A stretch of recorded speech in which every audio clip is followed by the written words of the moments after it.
বন্ধুরা, বাংলাদেশের সৈনিকদের বোকামির ব্যাপারে আর কী বা বলা যায়। আর এদের কমান্ডারেরা তো মানসিকভাবে নিজেদের সৈনিকদের থেকেও আরও অনেক বেশি বোকা প্রমাণিত করলো।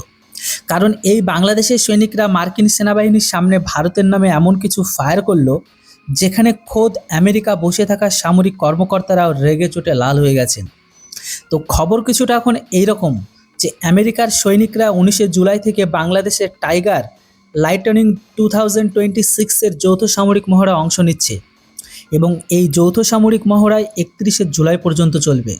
যদিও আমেরিকা ও বাংলাদেশের এই ধরনের যৌথ সামরিক মহড়ার বিষয়ে ভারতও যথেষ্ট সতর্ক এবং সাবধানে রয়েছে, কিন্তু এখন তো মনে হচ্ছে যে ভারতকে আরও বেশি চিন্তিত হওয়ার প্রয়োজন নেই, কারণ বাংলাদেশের প্যারা কমান্ডোরা নিজেরাই নিজেদের অপমান করে বসেছে আমেরিকার সামনে।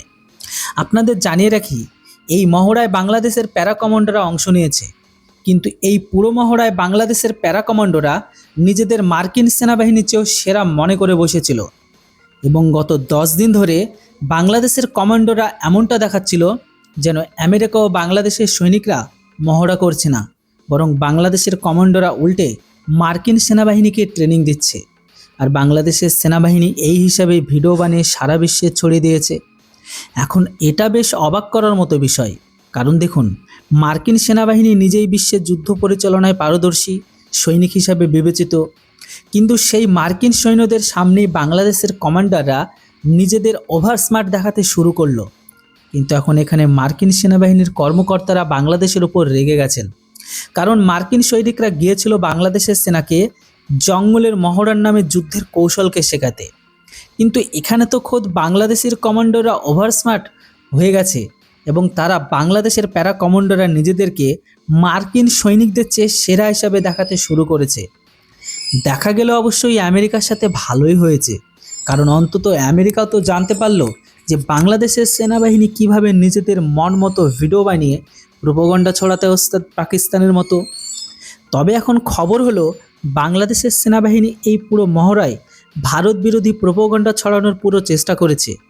বাংলাদেশের এই পুরো মহড়ায় এটাও প্রচার করেছে ভারত বেশ আক্রমণাত্মক এবং ভারত সীমান্তে অনেক চাপ সৃষ্টি করে রেখেছে। এখন এটা বেশ চমকে দেওয়ার মতো বিষয় যে বাংলাদেশের সেনাবাহিনী এই পুরো মহড়ায় খোদ মার্কিন সৈনিকদের ছোট করেছে, আন্ডার কোয়ালিফাইড হয়ে ওভার অ্যাক্টিং করছে, তার উপর আবার ভারত বিরোধী প্রোপাগান্ডা সেট করেছে। যদিও বাংলাদেশের অপমান এখানেই থেমে থাকেনি, খবর রয়েছে বাংলাদেশের সৈনিকরা মার্কিন সৈনিকদের সামনে তাদের BD-08 নামের অ্যান্টি ড্রোন গানও দেখিয়েছে। দাবি করা মূলত এই ধরনের অ্যান্টি ড্রোন গান বাংলাদেশ ভারতের বিরুদ্ধে ব্যবহার করার জন্য তৈরি করেছে।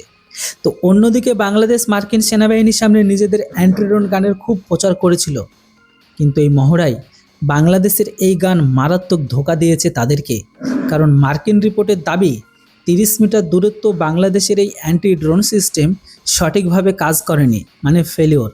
অথচ এই মহড়ায় চলতি সময়ে মার্কিন সেনাবাহিনী নিজেদের একটা ছোট্ট পকেট জামার দিয়ে বাতাসে ড্রোন জ্যাম করে দেখিয়েছে।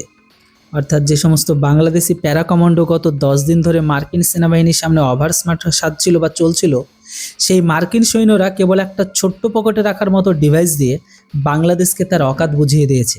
এখন দেখা গেলে প্রথমে এই ধরনের সামরিক মহড়াকে ভারতের জন্য একটা ধাক্কা মনে করা হচ্ছিল, কিন্তু এখন শেষে হতে পারে যে এই পুরো মহড়ার গুরুত্ব তাদের কাছে সম্পূর্ণ শেষই হয়ে গেল, কেননা যেটা দেখাতে চেয়েছিল সেটা দেখানোর বদলে সেটা তাদের উপর ভারী পড়ল।